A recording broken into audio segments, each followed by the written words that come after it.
Assalamualaikum warahmatullahi wabarakatuh. Perkenalkan, nama saya Nur Afifah. Saya dari kelompok 7 akan mempresentasikan materi SPT bab 7 dengan judul struktur sekretori.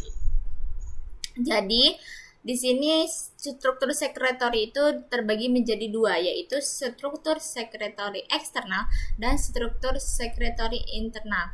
Yang pertama akan saya jelaskan yaitu struktur sekretori eksternal. Yang pertama ada rambut kelenjar dan kelenjar. Bisa dilihat pada gambar, dari gambar A sampai dengan A, B, dan C, ini rambut kelenjar daun lavender atau Lavandula vera. Yang D, ini ada rambut kelenjar daun kapas. Yang E, ini ada rambut kelenjar dengan kepala uniseluler dari batang pelargonium. Yang F, kelenjar minyak dari daun anggur. Dan yang G, rambut gatal urtica urens. Nah, jadi rambut kelenjar merupakan derivat epidermis dan lapisan subepidermal. Rambut kelenjar mempunyai kepala yang mengeluarkan sekret dan bagian tangkai yang terdiri dari sel-sel bukan kelenjar.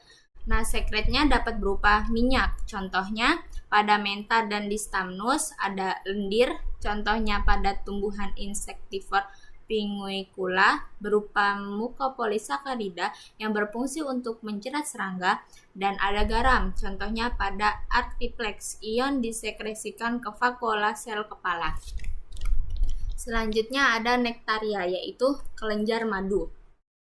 Nektar adalah cairan yang mengandung gula, terdapat pada bagian bunga. Ada dua macam nektar, yaitu nektaria floral pada daun kelopak, mahkota bunga, benang sari, ovarium, dan dasar bunga, seperti pada gambar ini ya.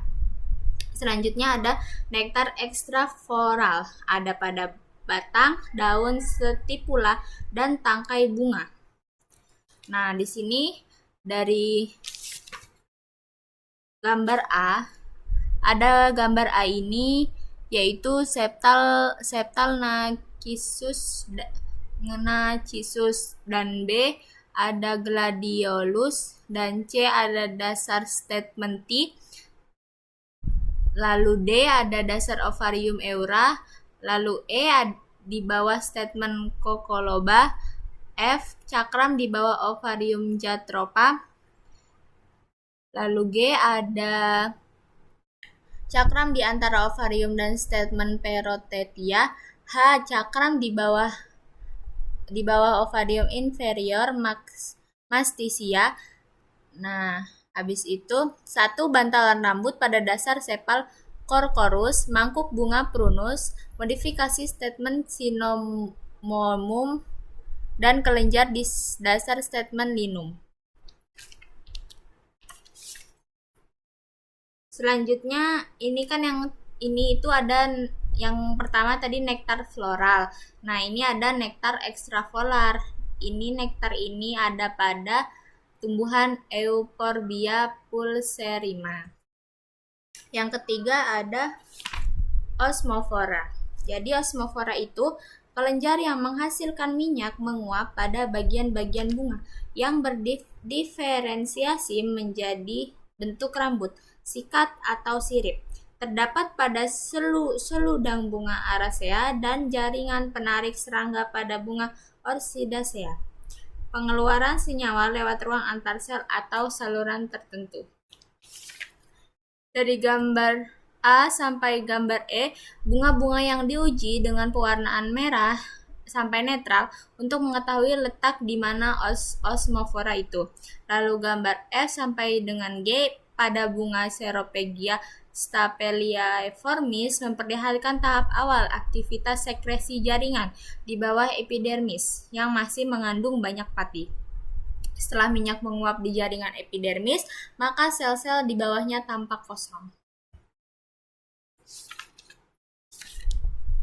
Struktur sekretoria eksternal yang terakhir ada hidatoda. Nah, hidatoda ini merupakan struktur pelengkap pada daun yang mengeluarkan air dari mesofil ke permukaan daun. Bisa disebut juga dengan proses gutasi. Terdapat pada helaian daun atau di ujungnya.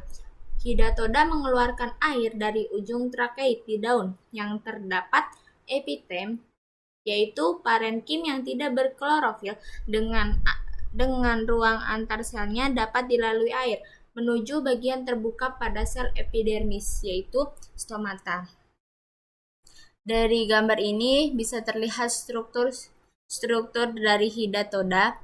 Nah, ini adalah hidatoda pada irisan daun Saxifraga lingulata, memperlihatkan jalur trakeit yang berakhir pada epitem. Jalur trakeit yang berakhir pada ini epitem. Gutasi melalui ruang intraseluler epitem dan air dikeluarkan melalui stomata. Baik, itu saja yang bisa saya sampaikan. Saya akhiri. Wassalamualaikum warahmatullahi wabarakatuh.